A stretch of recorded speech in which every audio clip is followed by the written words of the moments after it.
नागपुर से राष्ट्रवादी अजित पवार गुट के नेता धर्मराव बाबा आतराम ने पार्टी की एकजुटता और नेतृत्व को लेकर बड़ा बयान दिया है। आतराम ने कहा कि बारामती में सुनेत्र पवार से मुलाकात हुई, लेकिन कोई राजनीतिक चर्चा नहीं हुई, लेकिन पार्टी की भावना है कि सुनेत्र पवार को ही अध्यक्ष बनाया जाए। पार्टी विलय पर उन्होंने स्पष्ट किया कि अजित पवार ने कभी विलय की चर्चा नहीं की, हालांकि सभी साथ रहने की इच्छा जरूर रखते हैं। प्रफुल्ल पटेल के अध्यक्ष बनने के सवाल पर आतराम ने कहा कि अब नेतृत्व सुनेत्र पवार के हाथ में दिया जाना चाहिए। वही देवेंद्र फडणवीस और शरद पवार पर टिप्पणी से उन्होंने दूरी बनाई। आइए सुनते क्या कहना है धर्मराव बाबा आतराम का। भेट झाली आणि भेटून फक्त तितकंच, बाकी काय चर्चा काय झाली नाही। परंतु जे आपण ह्याच्यामध्ये न्यूजमध्ये जे बघत आहोत की कोण अध्यक्ष झाला पाहिजे, काय झालं पाहिजे, तर मला वाटतं की सगळ्यांचं बसूनच एक निर्णय होईल। आणि जसं ज्या प्रमाणामध्ये दादा जसं अध्यक्ष होते त्याच प्रमाणामध्ये मला वाटते ताईनं सुद्धा अध्यक्ष बनवायचं अशा प्रकारचं सर्वसाधारण लोकांचं मत झालेलं आहे। बाबा, तुम्हाला असं काही विलिनीकरण संदर्भात चर्चा सुरू होती अशी काही माहिती आहे का? तुमच्या काही कानावर होतं का? तुमच्या काही दादांशी किंवा पवार साहेबांशी बोलणं झालं होतं का? तसं तर ते हाय लेवलच्या गोष्टी आहेत, त्याच्याबद्दल साहेबासोबत आणि दादांच्या काय चर्चा झाली हे आम्हाला काही माहीत नाही। परंतु पहिल्यापासूनच माझं मत होतं की सगळे एकत्रित झाले पाहिजे आणि एकत्रित झालं असतं तर मला वाटतं एक चांगल्या प्रकारचं वातावरण या राज्यामध्ये तयार झालं असतं। विलिनीकरण व्हायला पाहिजे असं वाटतं तुम्हाला?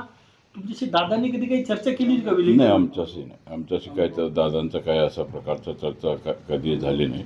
आणि व्यक्तिगत माझं तरी मत त्यावेळेला सुद्धा होतं, आज सुद्धा आहे की सगळे एकत्रित होऊन जर एक झाले तर मला वाटते की एक राज्यामध्ये एक चांगलं वातावरण तयार होऊ शकतं।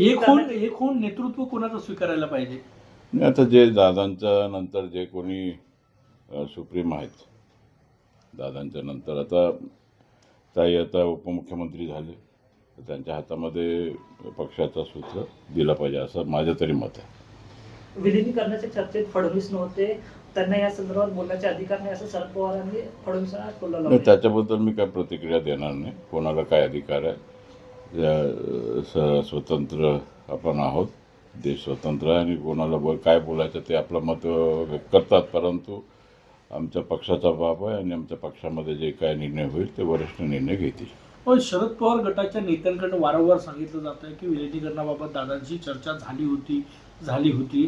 तुम्ही राष्ट्रवादीचे वरिष्ठ नेते आहे, पवारांसोबतही काम केलेलं आहे।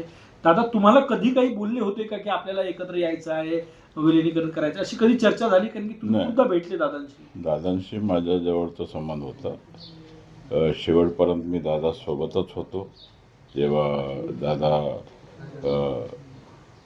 मागच्या वेळी BJP सोबत शपथविधी झाली त्यावेळेला सुद्धा मी सोबत होतो आणि शेवटपर्यंत दादासोबतच होतो।